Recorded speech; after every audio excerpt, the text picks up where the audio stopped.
د کابل شپږم جنکشن په اړوندو سیمو کې د ګڼو اضافه بارو ترانسفارمرونو د حل چارې بشپړې شوې. شپږم جنکشن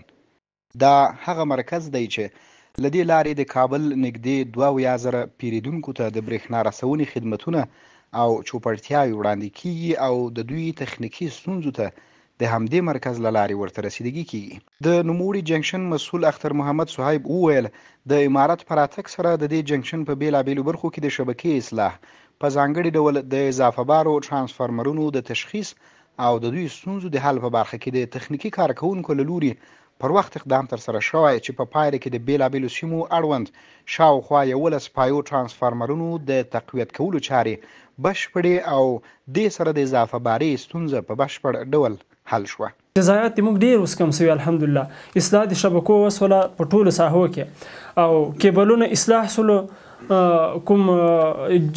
جینونه سیو یا نور مشکلات هغه حل سوي دي. تقریبا د 11 ترانسفارمرونه موږ خلکو ته تقویه کړي دي. د دې ترڅنګ د جنکشن تخنیکي ټیمونه شپه او ورځ د منظم پلان سره سم اصلاحاتي او پرمختیایي چارې د شبکې په ټولو برخو کې پرمخ وړي چې د امارت د راتګ سره تر دې دمه د ګڼو زړو مزو او صندوقونو د اصلاح او نوي کېدو سربیره شاوخوا 15,000 میټرونه پیریدونکو ته ویشل شوي او د شبکې له ګڼو نورو میټرونو څارنیزې چارې پر وخت ترسره شوي چې دې سره نه یوازې شبکه منظمه بلکې زرګونو پیریدونکو ته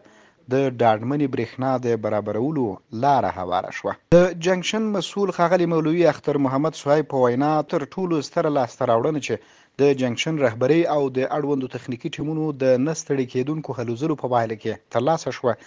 د ارغندۍ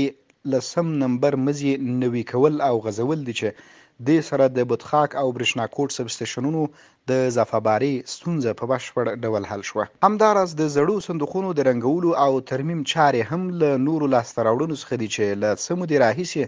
د شپږم جنکشن په بیلابیلو سیمو کې په منظم ډول روانې دي او تر دې دمه په ګڼو سیمو کې دا چارې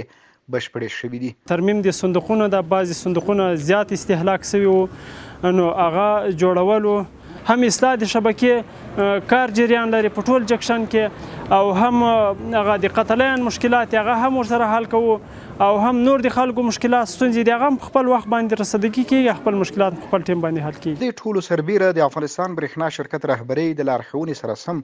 د جنکشن په ټولو سیمو کې د تجهیزاتو ساتنې او څارنې چارې د پخوا په پرتله منظمې او ګړندې شوي چې په پایله کې د ترانسفارمرونو په ګډون د ګډو مزو او نورو تجهیزاتو پاککارۍ چارې ترسره کیږي. د یادونې ده چې د نوموړي جنکشن تر پوښښ لاندې سیمې لکه چهل ستون، دوغاباد، دیدانا، دارلمان، چهارقلۍ چهاردهي او شاتوت پیریدونکو ته د همدې جنکشن له لارې برېښنایي چوپړتیاوې برابریږي.